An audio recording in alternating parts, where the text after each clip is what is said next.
ही माझी दुसरी ऑर्डर, पौष्टिक असे मेथीचे लाडू. चला पाहूया ह्याची रेसिपी.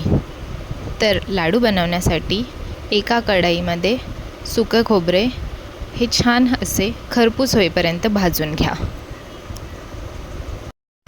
त्यानंतर एका कढईमध्ये अर्धी वाटी तूप घालून घ्या आणि नंतर त्यात 1 वाटी नाचणीचे पीठ घालून घ्या.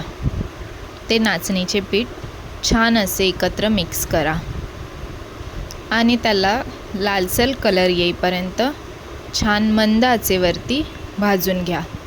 तर हा असा छान लाल कलर आता पिठाला आलेला आहे.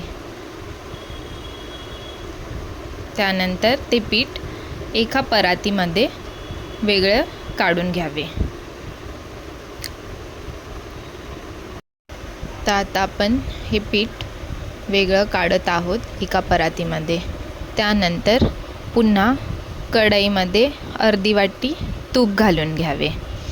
तूप घातल्यावरती 1 मोठी वाटी त्यामध्ये गव्हाचे पीठ घ्यावे. गव्हाचे पीठ आणि तूप दोन्ही छान असे एकत्र मिक्स करा.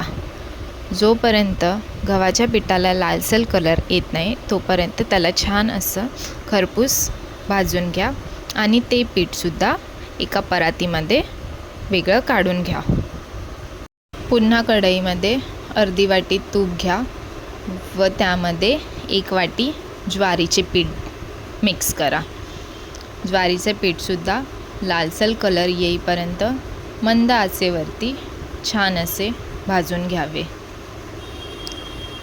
तर हे पीठ आता आपण छान असं भाजून घेऊया आणि ते लालसर पीठ पुन्हा एका परातीमध्ये काढून घ्या.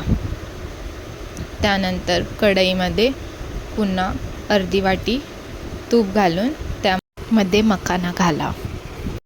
मखाण्यालासुद्धा तुपावरती थोडं लालसर होईपर्यंत भाजून घ्या.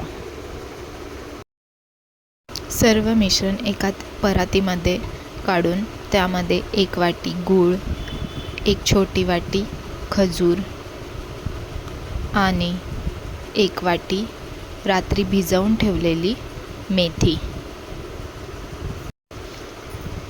हे सगळं मिश्रण एकत्रित टाकून त्याला छानपैकी एकजीव करून घ्यावे. तर आता हे मिश्रण मी एकदम नीटपणे एकत्रित करत आहे.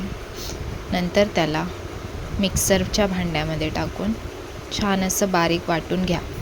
त्यामध्ये थोडे ड्रायफ्रूट्स घालून पुन्हा त्याला एकत्रित करा आणि मग त्याचे छान असे लाडू वळूया. तर आम्ही आता हे छानपैकी लाडू वळून घेत आहोत.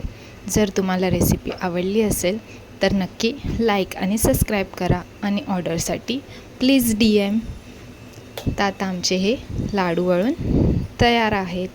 Guys, thank you for watching. Thank you.